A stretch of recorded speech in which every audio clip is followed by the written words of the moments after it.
Bonjour aux lecteurs de notre chaîne YouTube et aux membres du forum de rcmac.com. Alors aujourd'hui, encore, là il y en a eu pas mal ces temps-ci, une Tamiya sur châssis TT02, donc des châssis 4x4 à monter. Et là c'est une voiture de circuit pour le championnat je pense japonais parce que c'est une Nissan et c'est la Motul Hautech GTR voilà, sur ce châssis TT02 et le numéro donc c'est, je regarde, parce que je l'ai noté là-bas, 58 625, ce que je rappelle, tous les kits Tamiya, ils sont numérotés. Alors faites attention parce que des fois, ça ne dure pas longtemps. Il y en a qui ont des versions, je le dis à chaque fois, parce que c'est vrai, qui ont une durée de vie assez courte. Alors il y en a qui deviennent des collectors, il y en a qui prennent ça, ils roulent même pas, c'est juste pour les collectionner. C'est vrai que quand c'est monté, ça fait vraiment maquette. Les carrosseries, elles sont superbes, c'est une des caractéristiques de Tamiya, c'est eux qui font les plus belles maquettes. Elles sont dures à décorer, pour faire la décoration, c'est long, c'est beaucoup de travail, mais par contre à la fin c'est vraiment très très beau. Là je sais pas si on voit, là il y a les camions, là celui-là je l'ai fait vraiment comme sur la boîte et franchement ça pète. Donc ça c'est vraiment bien si vous êtes un minimum soigneux, patient, soyez pas trop pressé parce que c'est assez long. La décoration surtout est assez longue. Et, et pour le montage du châssis, de toute façon, pour ceux qui ont des doutes, nous l'avons entièrement fait le montage de cette voiture-là. Donc c'est une TT02, c'est le même châssis, mais en version rallye. Donc c'est exactement pareil, le montage.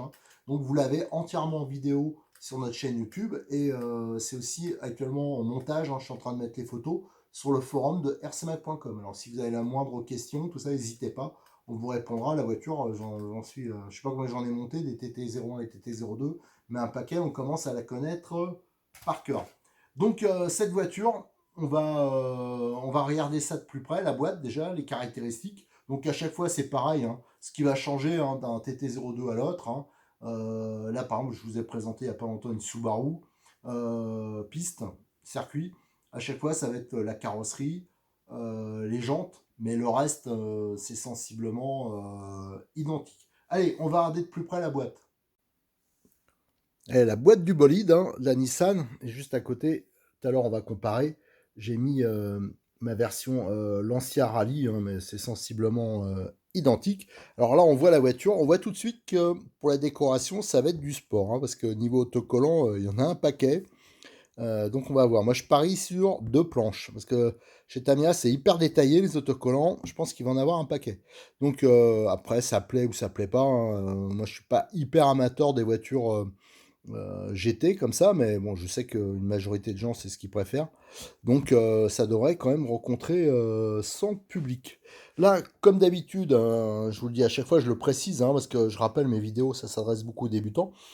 Il y a un autocollant là, c'est un autocollant ça, parce que pour les modèles export, souvent l'équipement des voitures de Tamiya est différent, il est un peu plus riche. On avait vu ça notamment pour le DT03, le 4.2 là, qui est d'ailleurs pas mal de chez Tamiya. Mais dedans, il y a par exemple en plus les amortisseurs hydrauliques.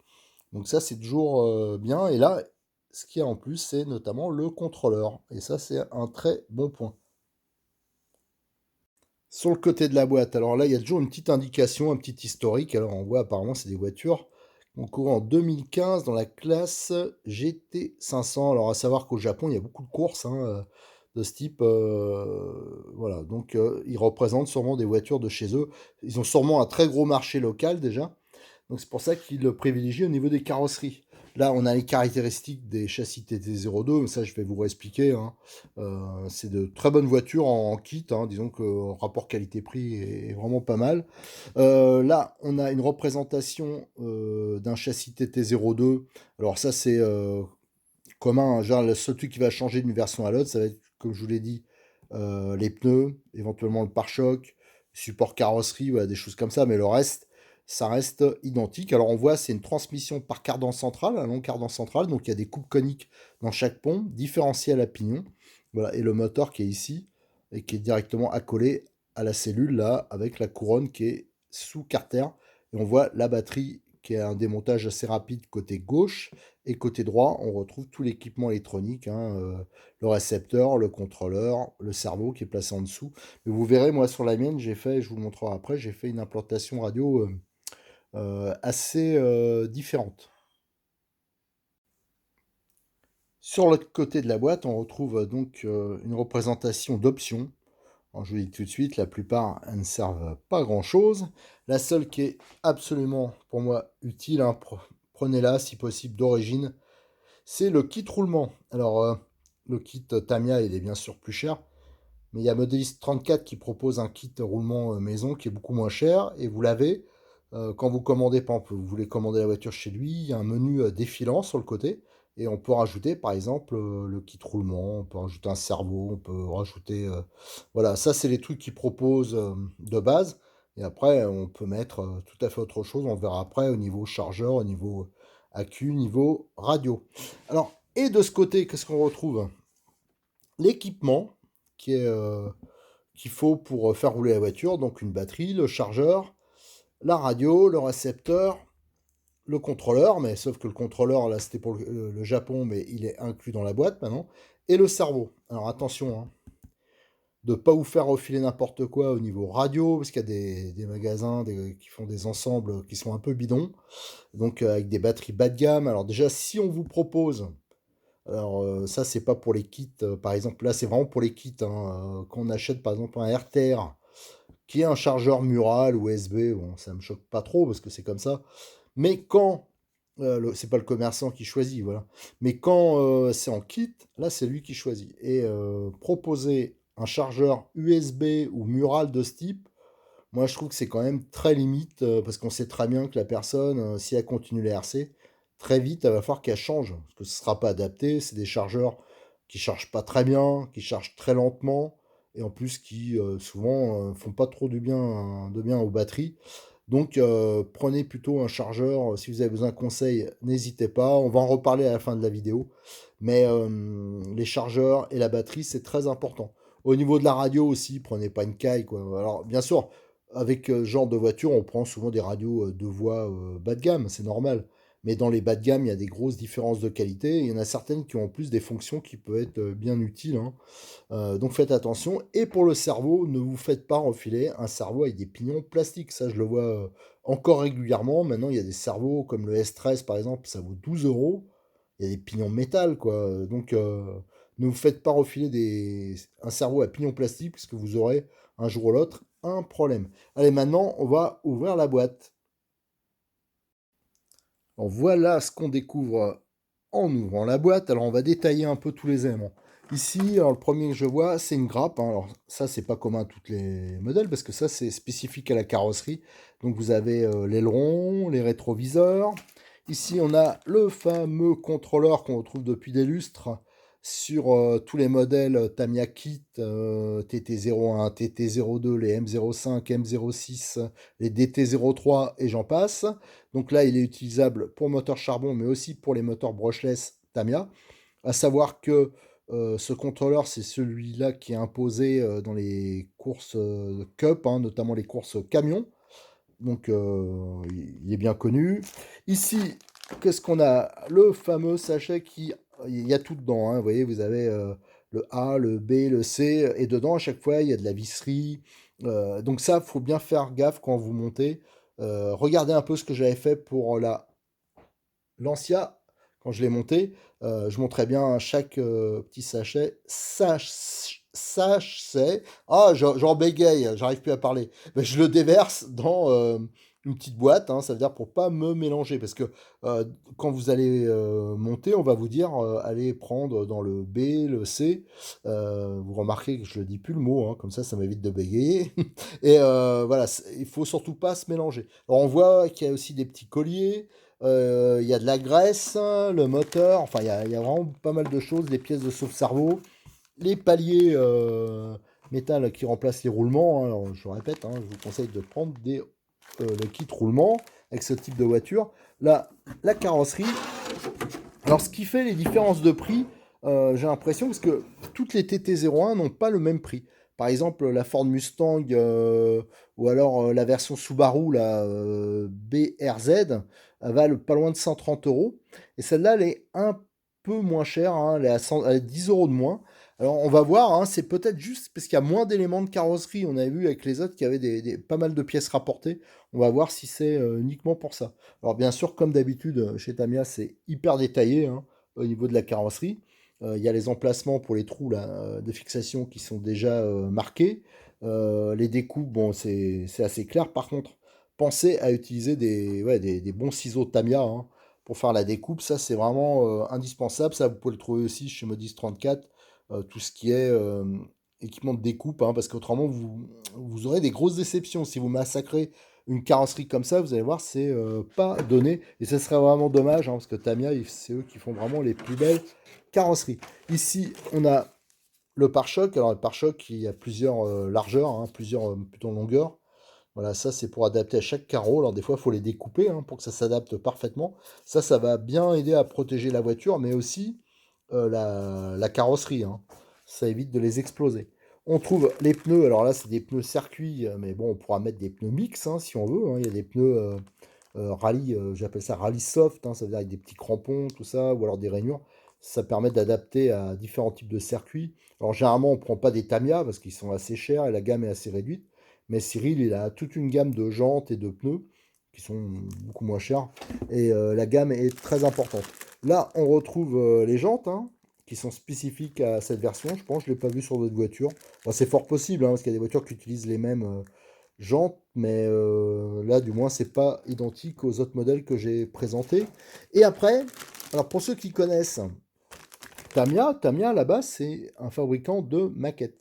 Donc, c'est toujours les maquettes, c'est toujours en grappe comme ça, avec un numéro. Il y a grappe A, grappe C, grappe D. Alors, quand vous avez besoin d'une pièce détachée, il faut acheter la grappe. Voilà, heureusement, elles sont pas trop chères, les grappes, mais attention un peu à la disponibilité, parce que des fois, il y a des ruptures chez eux. Alors, moi, j'ai pris d'avance, hein. Notamment, j'ai pris cette grappe parce qu'il y a les fusées dessus. Voilà. Donc là, on a les demi-cellules, les fusées, les supports d'amortisseurs et tout ce qui est moyeu de roue avec les disques. Et voilà, des petites rondelles, des machins. Après, on trouve ici le châssis, donc qui est monobloc, hein, et qui intègre la partie basse des cellules. Là, on a une autre grappe. Là, on voit tout ce qui est pare-choc, toute la triangulation, les pièces pour les faux amortisseurs. Là, c'est la grappe. Alors, il y en a qui ça leur fait peur quand ils voient que la transmission est en plastique. Donc, c'est plastique et métal, mais je peux vous assurer que c'est vraiment très solide. Et en fin de compte, la partie plastique, elle fait un peu amortisseur de couple. Donc, ça marche plutôt pas mal. Et là, on a une dernière grappe. Alors, là, on voit les supports moteurs. Ça, c'est les pièces qui vont au-dessus, le carter au-dessus du moteur, le carter au-dessus de la transmission centrale, la barrette pour maintenir les accus, et le petit boîtier pour mettre le récepteur bien à l'abri. Et au fond, qu'est-ce qu'on a? Au fond, on a tous les documents. Je vais les sortir et on va les détailler. Allez, j'ai sorti tous les documents, hein, et la planche d'autocollant. Alors là, il y a beaucoup de choses à dire. Alors là, on a la notice, mais on y reviendra juste après parce qu'elle est commune en fin de compte à tous les modèles TT02, que ce soit drift, rallye ou circuit. Et à chaque fois, il y a une notice complémentaire, hein, qui parle de la voiture spécifique, hein, ça veut dire au niveau de la carrosserie, parfois au niveau des roues, certains détails. Alors ici, on a toutes les découpes qui sont indiquées, les perçages, hein, pour les fixations de carrosserie, le passage dans l'antenne. Ici, on a les couleurs, hein, si on veut faire la peinture d'origine, mais chacun peut faire la peinture de son choix. Alors, vous avez les références. Alors, PS dans la gamme Tamiya, c'est les peintures spéciales pour le Lexand. Vous avez PS23, et bien sûr, ça se peint par en dessous, hein, la carrosserie. Et surtout, il ne faut pas coller les autocollants tant que vous n'avez pas retiré le film de protection qu'il y a sur la carrosserie. Voilà. Donc on voit, hein, ici, il parle de la découpe, le nettoyage, hein, parce qu'il faut bien nettoyer la carrosserie, hein, parce qu'autrement la peinture ne va pas coller super bien. Vous voyez, vous avez tout ce qui est nettoyage, le masquage, et après il montre qu'il faut décoller le petit film qu'il y a au-dessus, hein, avant de coller les autocollants. Et après, alors je déballe tout ça. Vous avez, alors là, c'est tous les autocollants à poser, je peux vous dire que là, il y a du taf, hein. Le montage de l'aileron, des rétroviseurs et le montage sur la carrosserie. Alors, à savoir que vous avez à chaque fois, pour chaque petit autocollant, vous avez un numéro. Et ce numéro, il correspond bien sûr à un autocollant. Ici, vous voyez, chaque autocollant est numéroté, donc il va falloir les découper. Là, je peux vous dire que la planche d'autocollant, elle est superbe, hein, mais il y a du taf. Donc, comme on dit, c'est pas fait pour les feignasses, une Tamiya. Il y a du boulot, ça va vous occuper pendant cette période de Covid. Si vous êtes confiné à la maison, vous pouvez pas. Voilà, ça c'est l'occupation idéale. Et en plus, à la fin, le résultat sera superbe. Et de l'autre côté, on va voir s'il y a une deuxième planche d'autocollant. Il y en a une deuxième en dessous. Alors, vous voyez, au niveau autocollant, là, c'est énorme, hein. Et ici, c'est le masquage pour les vitres, hein. Ça, c'est l'autocollant qu'on colle à l'intérieur. Et ça permet de garder les vitres transparentes. Là, il y avait le tube d'antenne. Et ça, c'est juste un petit document qu'ils mettent dans toutes les voitures de Tamiya avec quelques indications d'ordre général. Voilà, donc vous voyez, il y a de quoi faire. C'est quand même super bien fait, même si c'est pas en français, hein, c'est en anglais et en japonais ou en chinois, je pense. Mais c'est vraiment très très facile. Et en plus, je vous dis, toutes les indications, vous les avez sur la chaîne, notre chaîne YouTube et sur le forum de RC Mag quand on a monté cette version TT02 Rallye. Allez, maintenant on va passer à tout le reste, hein. On va parler bien sûr de la notice, on va parler, on va faire un petit comparatif TT01, TT02, on va parler des options, on a encore beaucoup de choses à dire.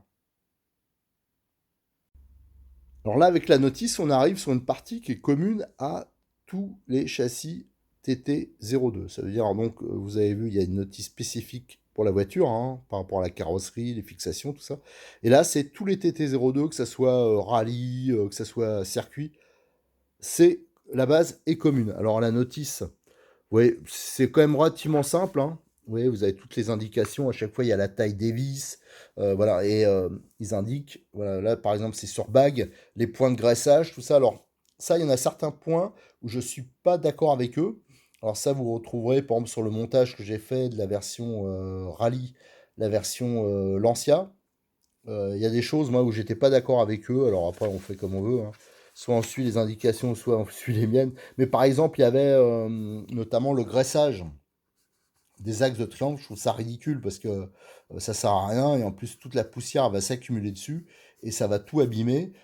Surtout qu'il y a beaucoup de gens qui font pas un entretien bien fantastique de la voiture.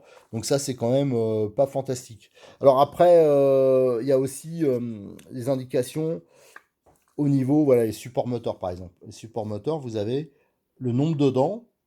L'entre-dent est déjà prédéterminé. Alors ça, c'est pratique pour les débutants. Ça évite de bouffer la couronne, hein. Vous voyez, vous avez pour 22, 23, 24 dents. À chaque fois, c'est prévu. Il suffit de fixer au bon logement par rapport au pignon et vous aurez l'entre-dent qui sera parfait.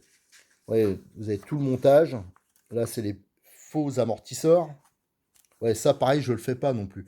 Là, vous avez, ils disent de graisser les cardans. Moi, je les graisse pas. Pour un débutant, ça va accumuler toute la saloperie et ce sera problématique, je pense. Là, bien sûr, les graissages. Là, par contre, c'est utile parce que si vous utilisez les bagues, faut bien sûr les graisser les bagues, hein. Mais moi, je vous déconseille fortement quand on achète ce genre de voiture, prévoyez toujours un budget pour le kit roulement. Il y a le kit roulement de Tamiya, mais il y a aussi Cyril de Modis 34 qui propose un kit roulement qui est très bien. Moi, c'est celui que j'ai monté sur toutes les voitures que j'ai montées. Il est beaucoup moins cher.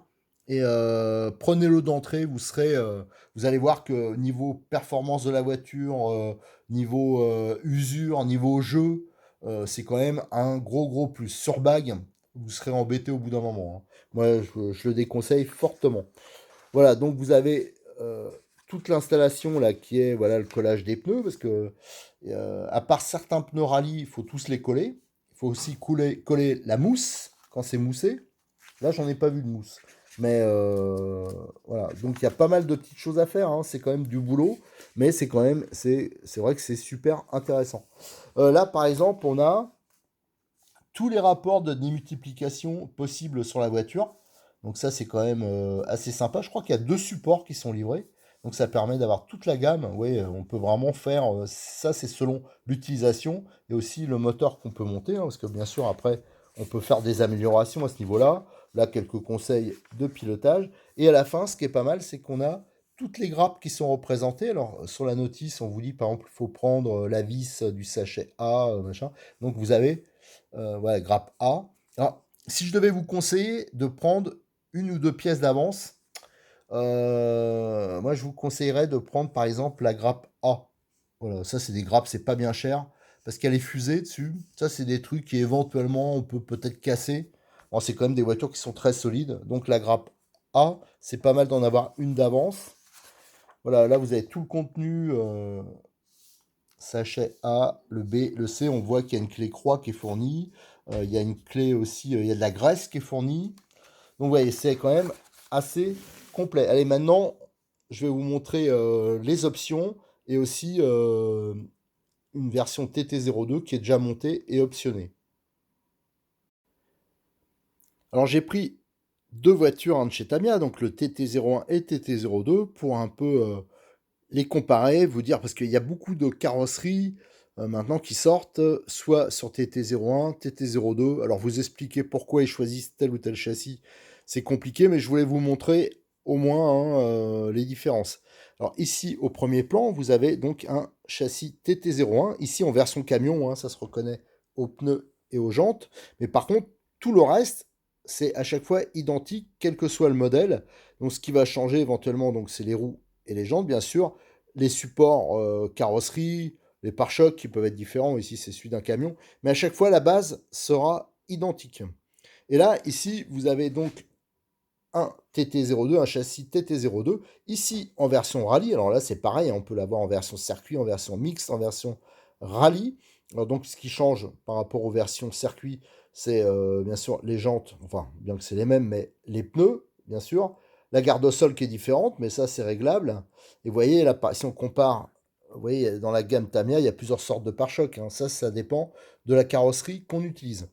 Ensuite, on voit que les deux voitures, hein, c'est la même architecture. Hein. C'est donc un long cardan central, là on le voit bien, avec le moteur qui est toujours placé à l'arrière. Hein. La couronne, elle est placée contre la cellule arrière. Et à l'intérieur, ici, on a des diffs à pignons avec des coupes coniques. Alors, la différence entre les deux, c'est-à-dire le TT01, qui est ici, de conception, il est un peu plus ancien. Alors ça, on le verra au niveau des batteries. Là, on voit que le moteur, il est du côté gauche, alors que sur le TT02, il est de côté droit. Et on peut voir là, les batteries, elles sont situées sur le côté droit, alors que là, c'est situé sur le côté gauche.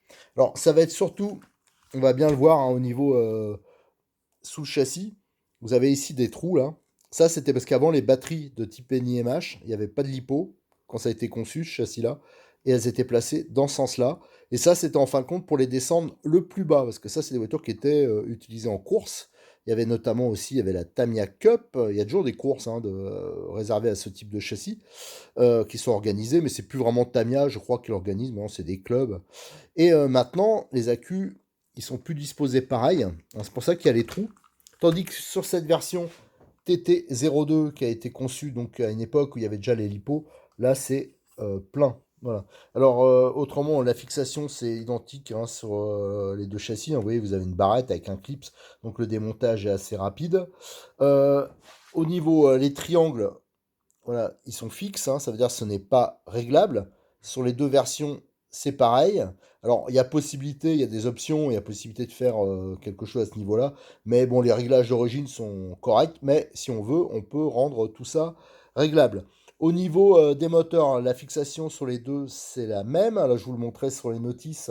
C'est des trous qui sont voilà, prédéterminés avec une taille adaptée à la taille du pignon. Donc ça, il n'y a pas de risque de se planter. Et les deux, en option, il y a les supports moteurs qui existent. Ça, je vous montrerai après. Et ça, c'est une chose qui est plutôt pas mal. Alors celui-là, il est strictement de boîte parce que Cyril de Modis 34, il propose, pour ceux qui le veulent, des voitures déjà montées. Alors il y a un petit délai. Il y en a, voilà. Ça par contre, il fait pas les carrosseries. Mais alors la plupart des voitures, c'est moi qui les monte. Alors vous voyez, on monte ça dans la règle de l'art avec les petits colliers. Enfin, on essaie de faire ça bien. Parce que c'est vrai qu'il y a des débutants, des fois, ils ont peur de faire mal. Ou alors ils n'ont pas la colle, ils n'ont pas la bonne graisse.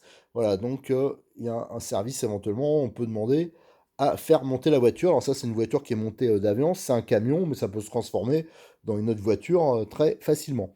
Alors voilà, là, vous avez donc le contrôleur qui est d'origine, hein, qui est livré sur toutes les voitures Tamiya.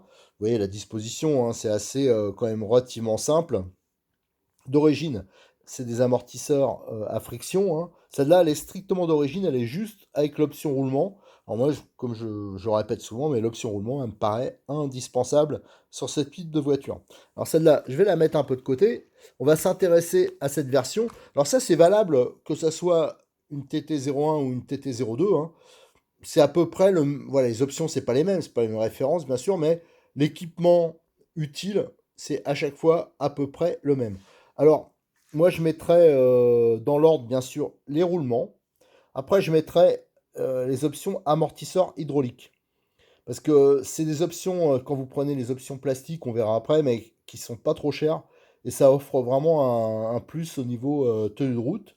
Là, sur celle-ci, j'ai monté aussi la direction alu. Alors celle-là, je crois pas que c'est la Tamiya, c'est celle proposée par Modis 34 qui est moins chère. Voilà, elle est aussi montée entièrement en vis inoxydable. Voilà, et 6 pans. Alors ça, c'est quand même beaucoup mieux, je trouve. Ça, c'est ma voiture perso. Voilà, d'origine, c'est des vis comme ça. Ouais, vous en avez qui sont couleur inox, d'autres qui sont noirs, et c'est du cruciforme.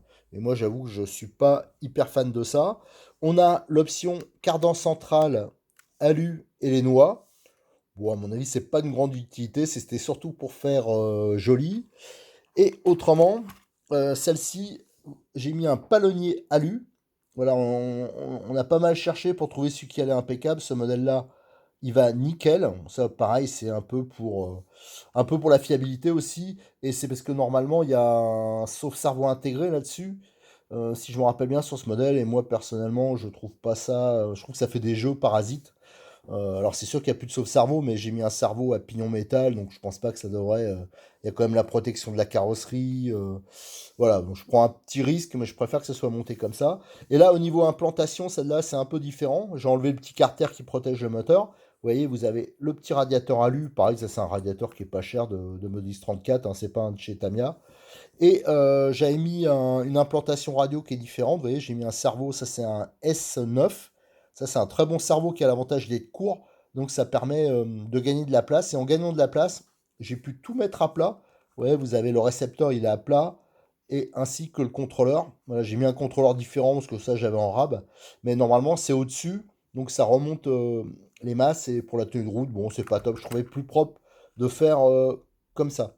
Voilà, là, vous avez un exemple de voiture optionnée au minimum, hein. J'ai pas mis, hein. Il existe énormément d'options. S'il y en a qui veulent se faire plaisir, ils peuvent se lâcher. Il y a beaucoup de choses qu'on peut faire. Allez, maintenant, on va regarder les options.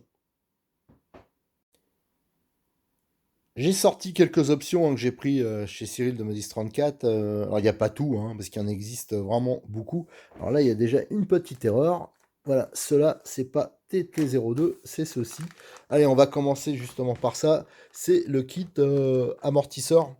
Donc voilà, à noter qu'il n'est pas toujours dispo. Alors, faut sauter dessus quand il est dispo, celui-là. C'est le kit, il y a 4 amortisseurs. Alors, l'huile, on l'utilise pas, hein, on mettra de l'huile silicone. Mais d'ailleurs, il faut que je le fasse sur le mien parce que ma voiture, justement, quand je l'ai montée, ma Lancia, il n'y avait pas, il n'était pas dispo. Alors, je suis toujours avec les amortisseurs à friction, hein. C'est pour ça que j'ai pris ce kit-là. Donc, on va faire bientôt le montage. Il y a le cardan central en alu. À noter que les noix, pareil, elles sont pas dispo actuellement. Donc, ça, c'est une option qui est pas très chère et surtout que c'est assez joli. Il y a le système de direction alu. Mais là, il n'y a que les renvois sur roulement Tamiya. Donc, il y a une option, c'est pour la liaison. Voilà, comme on a ici le pont de liaison. Ça, c'est une pièce pareil que j'ai pas. Mais par contre, là, en GPM, hein, ça vient de chez Cyril aussi. Là, il y a un kit qui est moins cher et qui a la liaison. Donc ça, là, c'est pour ça que je l'ai monté. Elle est quand même plus intéressante. Tiens, j'en profite pour monter le support moteur alu option, des cardans option. Ils servent vraiment pas à grand chose. Cela, le support moteur, c'est quand même mieux parce que ça permet de mieux refroidir le moteur. Là, bien sûr, il y a les kits roulement, là, il y en a plusieurs. Ça, c'est indispensable, hein, j'insiste là-dessus. Là, il y a, moi, je ne l'ai pas monté, cette option. Bon, c'est joli, mais c'est couronne haute vitesse. Alors, je ne sais pas exactement ce qu'il y a de plus. On voit, c'est monté sur un moyeu alu. Il y a bien sûr toute une gamme de ressorts options. Là, on a le système de biellette pour la commande de direction alu, hein, réglable. Donc en fait, compte, ça vient remplacer les biellettes qui sont ici, qui ne sont pas réglables, et cette biellette de liaison. Bon, à mon avis, ça fait joli, ça fait un réglage de plus. Et là, on a, alors c'est un exemple, il y a plein de pneus qui existent. Alors moi, généralement, je les prends pas chez Tamiya, hein. Cyril, il a plein de pneus, plein de jantes, et qui sont beaucoup moins chers que les Tamiya, et même des pneus qui sont plus tendres que ça. Mais là, par exemple, c'est les rallyes, mais on a des pneus circuit, on a toute une gamme de jantes, hein. Bien sûr, là, par exemple, on a les jantes de la Lancia, mais là, on existe toute une gamme et bien sûr toute une gamme de pneus aussi. Alors vous voyez, il y a de quoi faire, mais il y a d'autres choses hein, qui existent, hein. Par exemple, si on revient ici, il y a les rotules ici qui sont en métallique, on a les triangles qui sont réglables. Enfin bon, il y a vraiment, il y a des 10 familles, mais bon, ça sert à mon avis à rien. Barres anti-roulis, les supports en carbone, voilà, enfin vraiment pour celui qui veut se faire plaisir, il y a beaucoup de choses qu'on peut faire. Voilà, je pense qu'on a fait le tour hein, de tout ce qu'il faut savoir sur les TT 02. Donc je vous dis, hein, mon premier conseil, achetez le kit roulement en même temps. Si, ce qui est important, j'allais oublier d'en parler, parce que ça m'énerve un peu des fois. Je vois, il y a pas mal de magasins style grande surface de la RC qui proposent des kits avec des radios très bas de gamme, des cerveaux très bas de gamme à pignon plastique pour la direction, des batteries très bas de gamme et surtout avec des chargeurs bidons, soit USB ou soit secteur, mais qui chargent en trois plombes. Faites attention, quand vous faites ce genre d'achat, prévoyez quand même un budget pour acheter des choses un peu plus, je parle pas du haut de gamme, loin de là, hein, mais des choses début de gamme, mais à peu près sérieuses. Donc, moi, je vois Cyril, hein, je lui ai dit, tu proposes le cerveau que tu proposes dessus, propose un cerveau qui a un peu de patate et surtout qui est tout métal. Voilà, c'est ce qu'il fait. C'est pour ça qu'il met les S13, il y a 13 kilos. C'est rare, généralement, on propose. J'ai vu, il y a plein de kits avec des cerveaux de 3 kilos qui sont proposés. Bon, moi, je trouve ça ridicule. Et en plus, les pignons, comme ils sont en plastique, généralement, ça dure pas longtemps. Pareil, les batteries. Vous pouvez soit faire le choix de passer directement en lipo. À mon avis, c'est quand même pas mal, quelque chose de pas mal, hein, même si au niveau de la prise du contrôleur, elle ne sera pas adaptée, hein, parce qu'ils ont mis des prises Tamiya. Donc, il faudra changer la prise ou mettre un adaptateur. Bon, c'est pas génial, mais moi, je vous conseille quand même de prendre des batteries, même si vous restez en NIMH, correctes. Prenez pas la 1800 de base. Alors prenez une grande marque, style Orion ou Jens. Voilà, pour ça j'ai pareil, là j'ai dit à Cyril, propose avec des batteries soit de l'Orion ou du Jens. Au moins tes clients ils auront quelque chose de sérieux. Et au niveau du chargeur, là pareil, il y a plusieurs choix, hein. Alors et bien sûr il y a les chargeurs hyper bas de gamme, mais vous allez vite comprendre que c'est pas terrible. Souvent ça charge pas bien les batteries. Souvent c'est au niveau de la charge. Ça peut les abîmer et surtout c'est très lent. Alors tiens, voilà, je voulais pas le faire à la base, mais je vais faire un petit additif spécial débutant à cette vidéo pour vous dire, pour essayer de vous montrer quelques batteries, quelques chargeurs, voilà, pour vous dire les différences de prix et essayer de vous conseiller quand même à ce niveau-là. Alors, j'avais pas prévu de le faire, mais on va faire le petit intermède équipement annexe, hein, parce qu'il y a des choses qui m'énervent un peu. Alors voilà, dans beaucoup de boutiques proposent ce genre de chargeur, hein. Alors ça, c'est général, c'est pas juste Tamiya, c'est avec beaucoup de combos.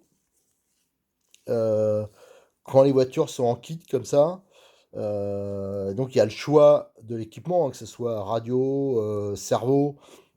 Voilà. Donc vous avez ce genre de chargeur, souvent qui est livré. Donc, vous voyez, avec la prise Tamiya. Alors celui-là, je l'ai récupéré justement à quelqu'un qui est venu me voir là, qui est dans ma région, qui m'avait contacté sur Internet, qui avait des problèmes avec une M05. Et la boutique, que je nommerai pas, hein, c'est, je crois, la plus grosse boutique de France, lui avait livré ce chargeur-là. vous imaginez bien, enfin que c'est bidon quoi.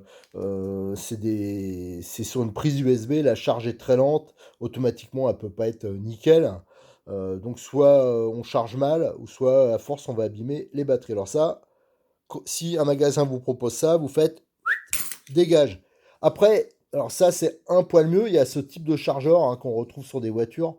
D'ailleurs, celui-là, ça doit être celui qu'on retrouve sur les modèles T2M, peut-être le XTS, je sais plus trop, où j'avais trouvé ça. Et là, bon, déjà, on est avec une prise DIN. Ça, c'est plutôt pas mal parce que ça, c'est pour des batteries, je pense, de type.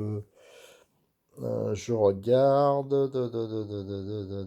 C'est pas très bien indiqué. Je sais pas si c'est pour du lipo. Mais voilà, ça, c'est un truc un tout petit peu mieux, hein, mais franchement, moi, je trouve pas ça fantastique. Alors, ça, on le retrouve souvent sur des kits complets, c'est-à-dire RTR. Mais donc, bon, c'est livré avec, il n'y a trop rien à dire.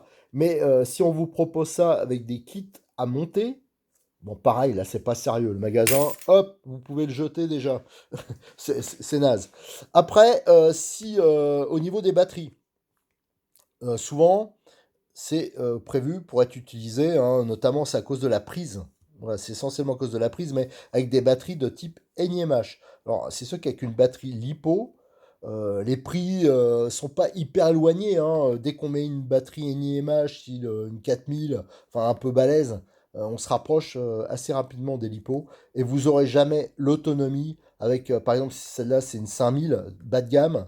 Là, c'est une 1800 du type qu'on peut trouver dans les combos bas de gamme.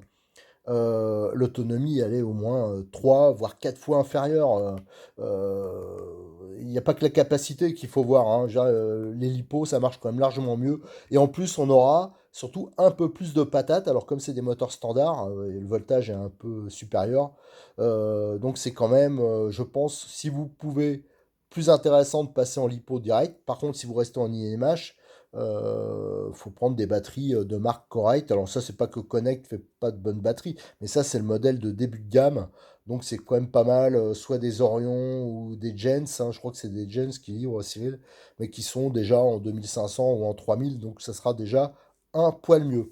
Après, pour la radio, voilà. Vous avez toute une multitude de radios qui sont proposées.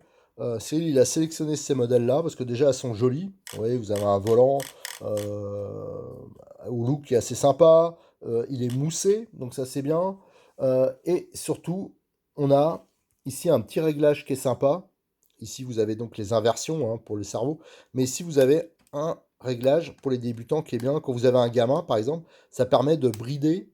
Voilà, par exemple, vous êtes il débute, vous le faites rouler, la voiture ira pas vite. Et après, dès qu'il commence à mieux se débrouiller, on met sur la position intermédiaire. Et après, quand on commence à piloter plus correctement, on met à fond. Ça, moi, c'est les radios, j'en ai au moins 5-6. On a toutes ces radios, je les ai utilisées sur nos voitures d'écolage qui nous servent quand la pandémie sera terminée, mais on le faisait avant. Quand on fait des démonstrations, qu'on fait essayer des débutants, moi je la bride à fond. Et donc ça c'est quand même intéressant. En plus il y a le réglage du débattement de la direction. Enfin, elle a une très très bonne prise en main. Voilà, ça c'est la radio que Cyril livre habituellement sur la plupart de ses voitures RTR. Et au niveau du chargeur, donc si on peut pas, si je vous déconseille les tout petits chargeurs, c'est parce qu'il faut, voilà, moi au minimum, il faut ce type de chargeur, je crois que ça vaut une vingtaine d'euros, qui ont, ils sont donc sur 220 volts et qui ont le gros avantage de faire les batteries NiMH et les batteries de type LiPo jusqu'à, je crois que c'est jusqu'à 3S, et les Life aussi, je crois. Et donc pour les batteries de type LiPo, on branche directement ici, hein, voilà pour la charge. Et pour les batteries de type NiMH, il y a ce petit cordon qui est livré et qui a l'avantage d'avoir les deux types de prises qu'on trouve sur les voitures de début. Donc la prise DIN et la prise Tamiya. Donc ça, au moins, c'est quand même largement mieux que le chargeur mural ou le chargeur USB. Et si on veut, voilà, de la RC, si on se lance et on espère en faire longtemps, si on espère après évoluer dans les RC, faire d'autres catégories, voilà, le chargeur, c'est quelque chose qu'on peut garder des années. Moi, je vous conseille ce chargeur-là. Pour moi, c'est le meilleur rapport qualité-prix. Ça vaut, je crois, 50 euros. C'est le Multisan. Et lui, le gros avantage qu'il va avoir, déjà, il vous chargera vos batteries beaucoup plus rapidement euh, que les autres, ceux que j'ai présentés jusqu'à présent. Encore celui-là, ça charge relativement rapidement, mais celui-là, vous comptez au moins 3 fois plus rapide. Et surtout, là, ça permet d'équilibrer parfaitement vos batteries. Ça charge tout type de batterie. Vous avez un écran ici, hein. Ça, c'est vraiment un chargeur que même on peut utiliser en compétition. Voilà, donc ça, c'est du très bon chargeur et qui offre un bon rapport qualité-prix. Alors, des fois, ah, voilà, faut calculer si on peut mettre 30 euros de plus. Moi, je vous conseille plutôt le multisense. C'est vraiment un gros plus. Et là, c'est des prises de ce type, hein. C'est XT60. Et là, on peut mettre toutes les. Voilà, il y en a qui sont livrés d'origine, mais après en option, on peut mettre toutes sortes de cordons pour charger tout et n'importe quoi, hein. Donc ça, c'est des très bons chargeurs et ça charge vraiment tous les types de batteries qu'on peut trouver. Voilà, je voulais faire voilà, ce petit aparté sur l'équipement parce que moi, sur les voitures, pour moi, c'est 50%. L'équipement, ça compte pour 50% pour votre réussite, hein, pour éviter les déceptions. Là, j'ai pas mis les cerveaux parce que j'avais pas justement. J'ai essayé de trouver un cerveau à pignon plastique. Mais voilà, faites attention. Moi, je vous conseille de mettre par exemple le S13 hein, de Cyril. Voilà, on le met à toutes les sauces. Moi, j'en ai jamais vu griller ces cerveaux. Pourtant, les débutants, souvent, ils font des bêtises avec ça. Mais c'est vraiment des cerveaux qui sont pas chers. Ça vaut 12 euros, je crois, le S13. Et surtout, c'est quand même largement mieux que des cerveaux à pignon plastique qui, en plus, des fois, sont vendus plus cher que ça. Voilà, je vous remercie. À très bientôt sur notre chaîne YouTube pour d'autres présentations. J'ai pas mal de Tamiya encore à vous présenter. Et aussi sur le forum de rcmac.com. Si vous avez des questions sur le montage, sur la préparation, sur plein de choses, n'hésitez pas. Il y a des sujets qui sont ouverts sur les voitures Tamiya sur le forum.